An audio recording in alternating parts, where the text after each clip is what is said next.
It's just going to be a lot of review. We're going to look at some of the geometry concepts we've already talked about. We're going to angles. You should know angles by now. Acute, right, obtuse. We also have a reflex angle or a reflexive angle, but we are going to add complementary and supplementary angles. We're going to also talk about angles with a transversal. We're going to talk about absolute value a little bit, refresh your memory about that, and then just what is the difference between properties and definitions that we have in algebra, which is leading into geometry. Now keep in mind the Saxon textbook is a combination of, I know it says you're in Algebra 2, but it's a mixture of algebra and geometry together. They just intermix the lessons for the new people, so that you're aware of that. So the first thing we want to look at is just what are primitive or undefined terms.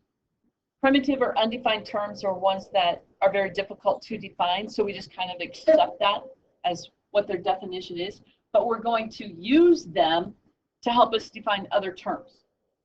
So we have 4 primitive or undefined terms, which are point, curve, line, plane. And point is really hard because when you talk about a point, it doesn't have any dimension to it.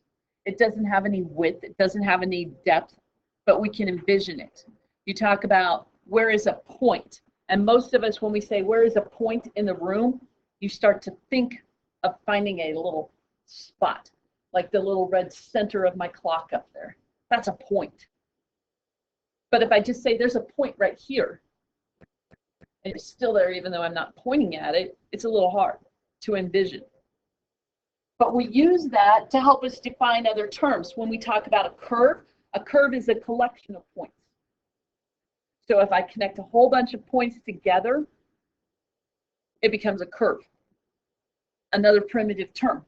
We're going to use curve to help us define what a line is. A line is a collection of points, which means it's a curve. But the thing is that it's going to be straight. Okay, way to put it into words. If I ask you to draw a line, you're going to draw a line with arrows on the end of it. If I ask you to draw a curve, some of you are going to do this, some of you are just going to squiggly, whatever. So you get a curve down. A plane, what is a plane? Is that like the crossing? Here's a point, here's a curve, here's a line. A plane, the way we designate a plane in the book, a plane is just a flat surface. Okay. Not one that flies in the air and takes you to Hawaii.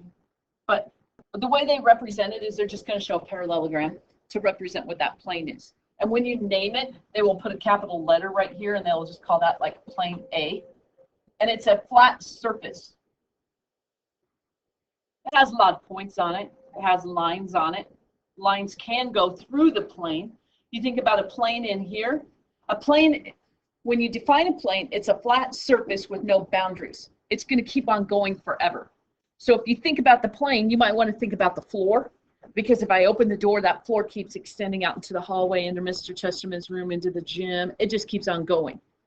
Unfortunately, we see it like you'd see it in a book with boundaries, because you think of the ceiling and you're like, oh no, it stops at the walls or something like that. The wall is a plane. The thing that's hard to envision is the planes that you don't actually see the flat surface, but one exists. From the corner of my room up here to the back corner over there, there's a plane. I could string a wire there and hang a sheet there, and then you see it, but it exists. Your desktop, your book, those we can see as planes, but others do exist. Now the thing about it is 2 points determine a unique line. If you pick any 2 points, I don't know if you were individual points and I just named off 2 of you. If I said Kinsey and Kane, you could draw only 1 line between them, right? Only 1 line exists between 2 points. Between 3 points, what exists?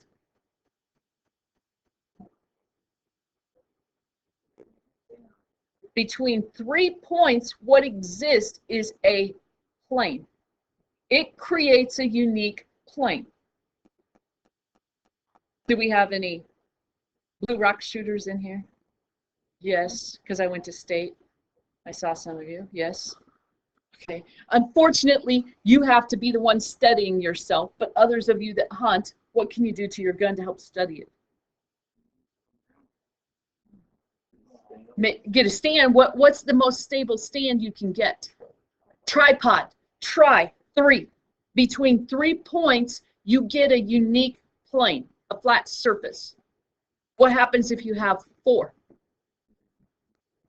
It becomes unstable and teeter-totters. Have you ever sat in that desk that wobbles just a little bit? Those back tables, they wobble just a little bit, and all you want to do is take a piece of paper, pull it up, and stick it under the one corner that doesn't put it on that flat surface. So when you get 4, you start to get unstable. But if you have 3, there's no way it's going to wobble.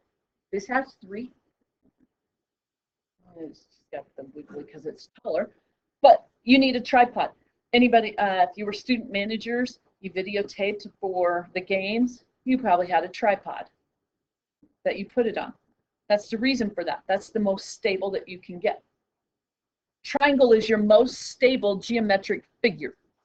If you talk about a line, think about the axle of a trailer or something. What happens when you load it? It goes down. It's not very stable. It could break. If you talk about the bridges that you used to see, that there's still a few back there in that cupboard that they used to make when I taught principles of technology or physics, we would make bridges and take them to competition. One of the things you'll notice about those is you see a lot of triangles because it's a stable and strong structure. If you have a square, it's going to lean. It can still break. Strongest structure is that triangle or geometric figure. So anyway, a plane, it's determined by 3 unique points. You can only create one plane with those 3 points, whatever those 3 points might be. Keep in mind here, it just doesn't have to be horizontal or vertical, like the walls or the ceiling or the floor or your desktop. It can go at a slant. But those are the most stable. So those are the primitive terms that we have. Point. What all do they talk about? When we draw a point, you just put a dot somewhere. What else can you talk about when you talk about a point? What do you know about a point? It's just a spot. It's just a location. So a point. We just have a point right here, and I can name it. Usually you just use a letter. Point A. Remember, it does not have any width, doesn't have any thickness, but we diagram it with a dot. Pretty simple. We call that point A. Curve and line. You get a minute to talk to a partner and tell me everything you can tell me about a curve and a line. Go. Volunteer. Volunteer? Anybody? Joseph. It's a collection of points. A collection of points.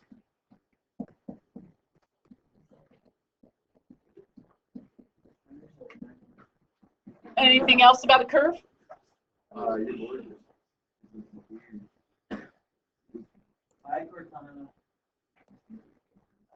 Curve, right? Okay, what can you tell me about a line? Actually, this keeps on going too. I could just say that keeps on going. Okay, one thing about a line is it is a straight curve, which means it's a collection of points, correct? Did you come up with anything else about a line? It's never ending. How many points are on that line? Infinite. What's infinite mean? Going on forever.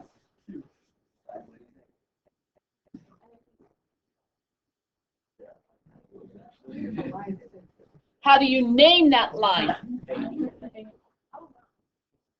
How do you name that line? AY would work. You only need 2 points to name the line. You could also call it line YA. You could call it AM.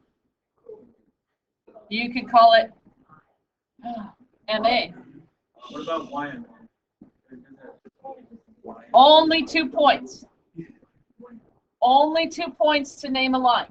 Now, the only exception to that is sometimes your line might look like this.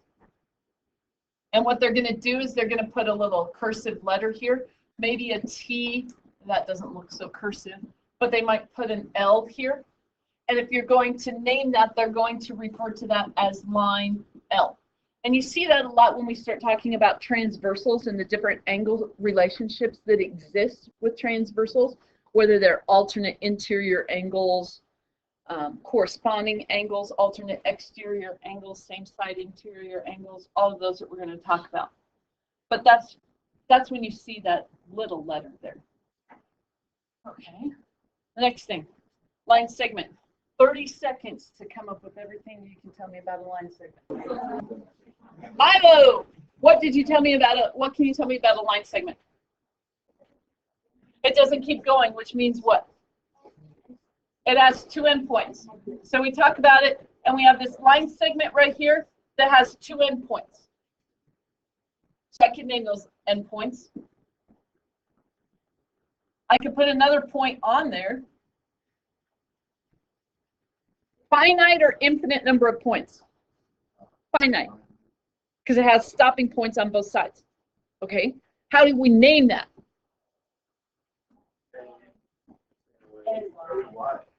AY or YA.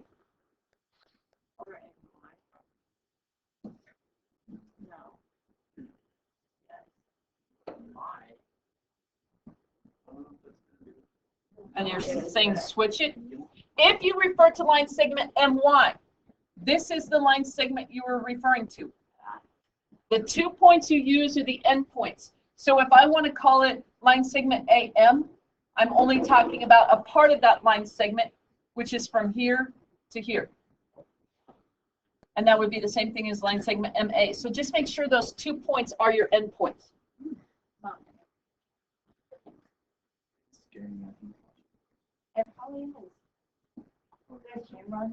What is array?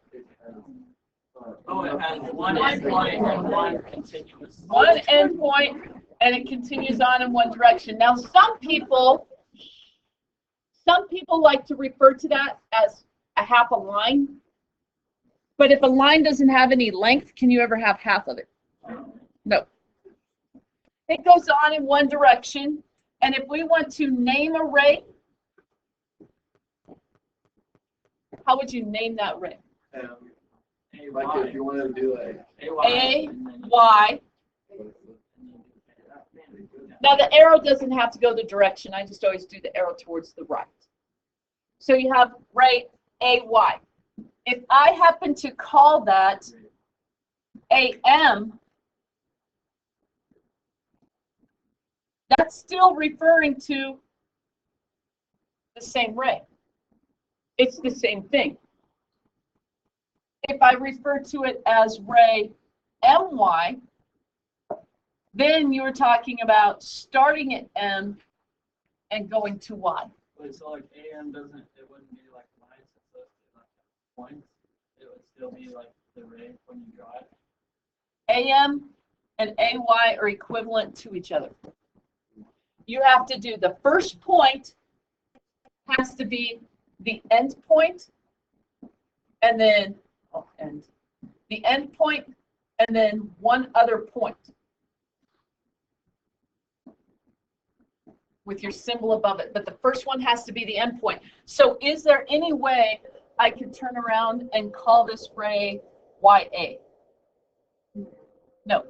Ray YA would mean that I would have to start at Y and go in the direction of A. So that does not work. So this one does not exist for that graph. Yes? So what if you started at Y, but when you pick up? You would have to find another point. Or just, yeah, you'd have to find another point. Okay, another question over that. A plane, I already mentioned how we name a plane. 3 points determine a unique plane. 3 points determine a unique, meaning that it's going to be one. And usually when you name it, they're just going to put the capital letter and you call it plane A. Now there is a point in time where possibly They're going to name these edges over here, but I would still refer to it as just plain A instead of plain ABCD, something like that. So plain A, flat surface, continues on in all directions, no boundaries. Angles. You have 1 minute to come up with definitions and terms that you know dealing with angles. Go. Volunteer. Jordan. It's a corner of something. Okay. Definition. Corner is what you think of. What else can we think of for a definition? Another way you defined it, Joseph. Where two lines meet at a point in separate directions. Then they form an angle. Yes. Just an angle itself can be made up of two rays. Sometimes you could just say two rays form an angle. And they talk about a terminal side and an initial side and how one of them can pivot around the other one, and they make it really confusing. But it is two rays. They're going to angle off. What types of angles do we have? Jordan. Right angle. We have a right angle. What do you know about a right angle? Right angle is equal to 90 degrees. And when we talk about drawing it, you're just going to put the box to represent that you have a right angle. Okay? Another type of angle that we have. Jonah. A straight angle. And what do we know about a straight angle? Straight angle is equal to 180 degrees. And if we look at it, that's basically a straight line, because what happens is your rays go in opposite directions. And we know in basketball that if we go up and we spin all the way around and dunk it, you go, wasn't that a sweet 360? So if we're only going to go halfway around, it's 180 degrees. Bryce, what's another one? An acute angle. What do we know about an acute angle? 90 degrees or less. And last year when you had this, we talked about the measure. It is greater than 0 degrees. If you have 0 degrees, it's just a ray. So it's greater than 0 degrees and less than 90 degrees, and that's what this statement states right here. Go ahead, Jerry. Obtuse. What can you tell me about obtuse? Any angle 90 and greater than 90 or less than 180. Greater than 90 or less than 180 degrees. Okay, so we have an obtuse angle here. And I can mark it right here. We had our acute angle over here. We can mark the angle right there. Okay, what's another type of angle we have?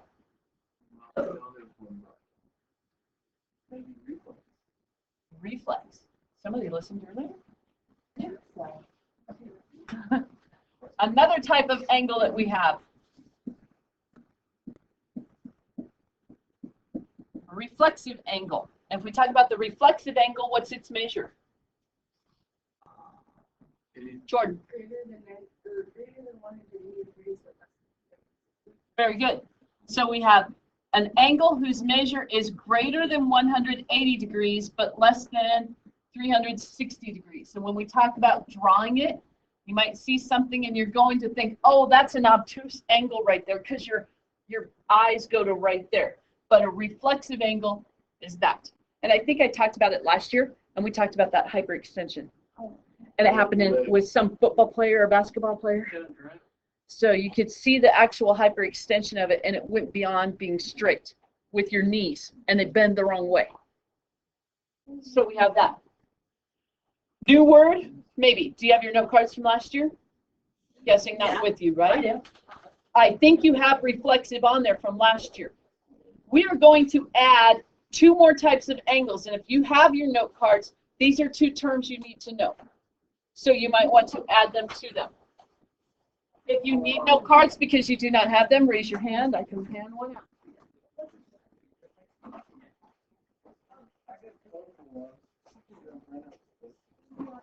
Use it as a bookmark.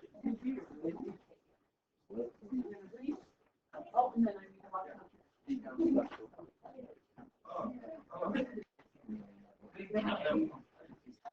all right, I don't find them.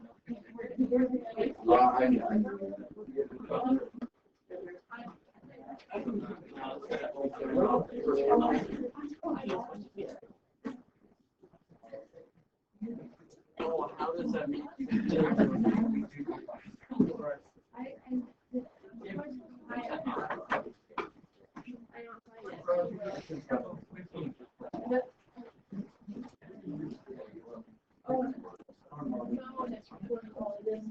Taking up my time. Whoa. Okay. Sorry about that. Then I recorded all that, so you did that.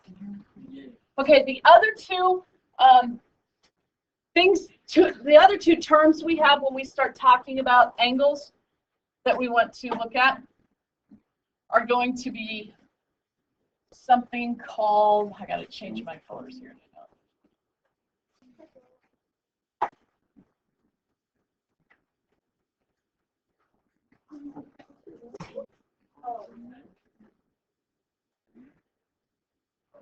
One of them that we're going to have is complementary, and the other one that we are going to be looking at is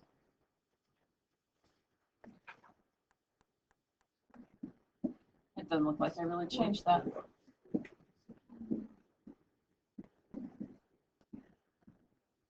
Complementary and supplementary. New terms? No. You might have.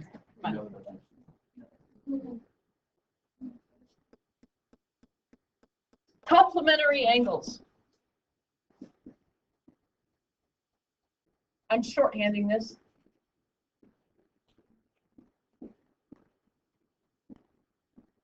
No, I didn't.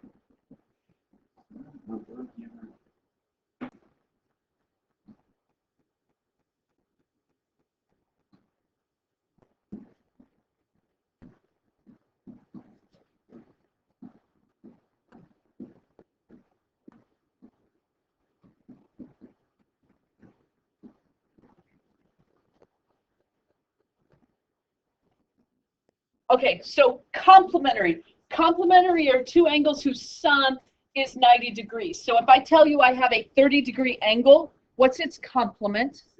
A 60-degree angle. Supplementary angles are two angles whose sum is 180 degrees. So if I tell you I have a 120-degree angle, what's its supplement? 120, it would be 60 degrees. Here's how we can remember it. Usually when people hear complementary and supplementary, they go, oh, it's either 90 or 180. Which one is which? Two ways you can remember it. If I look at complementary, complementary is two angles whose sum is what? 90 degrees. Complementary is two angles whose sum is 90 degrees. If you talk about supplementary, supplementary is two angles whose sum is 180 degrees. So two angles whose sum is 180 degrees. Okay, you don't like that to remember it? Who do you complement? Are you going to complement the 90-degree figured woman or the 180-degree figured woman? No offense, but seriously, who are you going to compliment? Good answer, Jarrett. Good answer. So don't take that offensively. I don't mean anything by it, but compliment you think of. You're going to okay, put it to you this way. Are you going to compliment somebody when they gain weight or when they lose weight? Depends. Some of you need to gain weight. Get some meat on those bones. Okay, whatever makes you remember it. Find a way to remember it, okay? Easiest thing is you can sit here and you can change these to 90 and 80, 180. Two angle measures that you need to know. Okay. 49. I just thought of something that I got to back up and cover real quick. In a plane, backing up to planes. You get 30 seconds to tell me the relationship between two lines in a plane. What are you going to do? Kinsey, what are we going to do? No. You get how much time? 30 seconds to tell me the relationship between two lines in a plane. All right, go. Can someone tell me what happens when you have two lines in a plane? Or I should say on a plane. I could say on a plane. What happens to two lines that are on a plane? Kane. No, you can just tell me what happens.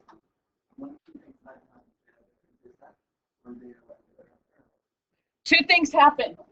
One, the lines either intersect, or two, the lines are parallel.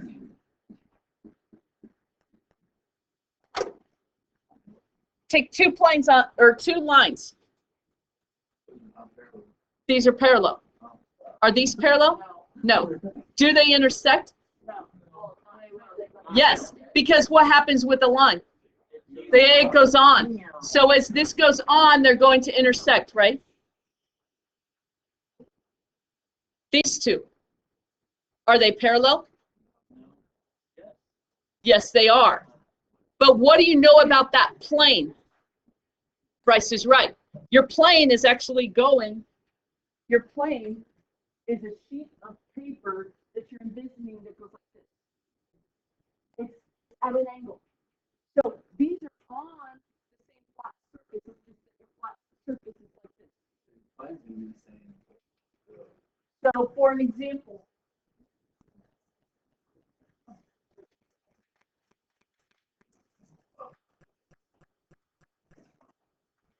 your plane is like this.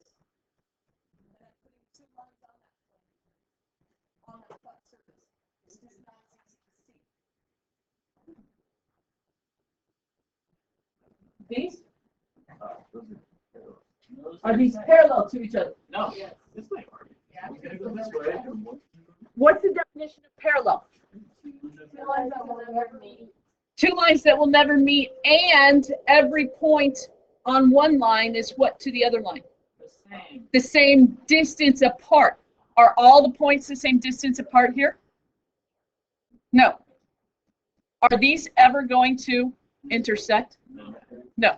This is like pat your head, rub your tummy. I don't know. These are never going to intersect, are they? They're never going to intersect. Are they parallel to each other? No. This would have to be turned like this. Anywhere over here, they would become parallel to each other because I could create a plane at a diagonal to include both of them. These are not. Here's another term you need to know. Are these on the same plane? No, they're not on the same plane. Can I create a flat surface that contains both of these? No. This flat surface goes like this, right? That doesn't contain this one. This flat surface goes like this. Nope. Doesn't contain it, right? It goes like this. This line right here is on this plane. It's not going to intersect this. So these are two lines that are on different planes. Do you know what you call them?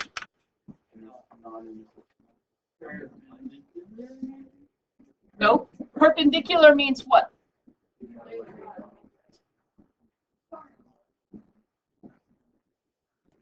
Two lines that are not on the same plane. They're not intersecting and they're not parallel to each other. That's what we call skew lines. Those are referred to as skew lines. They're not on the same plane. If they're not on the same plane, they can't intersect. Intersect, somebody said perpendicular. Perpendicular is only one form of intersecting lines, which is at a right angle. But we do have the skew lines.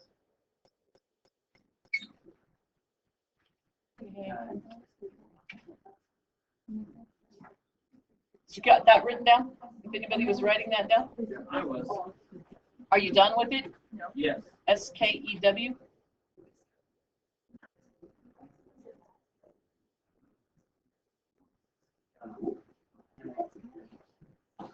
What do we refer to as adjacent angles? What do we mean by that? Would that be like, Like they all connect at the same point, but, no, they're going the opposite way? They're angling the opposite way? I'm going to put, how many angles do I have here? I actually have 3 angles. One angle is DAX, another angle is XAY, and then the other angle is DAY. Remember, the vertex has always got to be the middle letter in that naming system. But if I just talk about 2 separate angles, if I talk about angle 1, which is this angle right here, and angle 2, which is this angle down here. Angle 1 and angle 2 are adjacent angles. Angle 1 and angle 2 are examples of adjacent angles. It means that they share a common side. One side of the angle is the same. So they share a common side. And if I really wanted to, there's probably more angles that are there because I could talk about this reflexive angle right there. But very seldom will they talk about that reflexive angle. They are usually referring to the acute and obtuse angles that you have. So they share a common side. If they happen to have a sum that is 90 degrees and it forms a right angle, then what do we refer to those 2 angles as being? Complementary. Very good. They are complementary. If those 2 angles, the 2 adjacent angles happen to form angle 1 and angle 2, 180 degrees are a straight line, we refer to them as supplementary. And their sum is 180 degrees. That is correct. Okay, I'm going to have to, lucky you, I'm going to have to stop because otherwise my recording is going to get too long and it won't upload.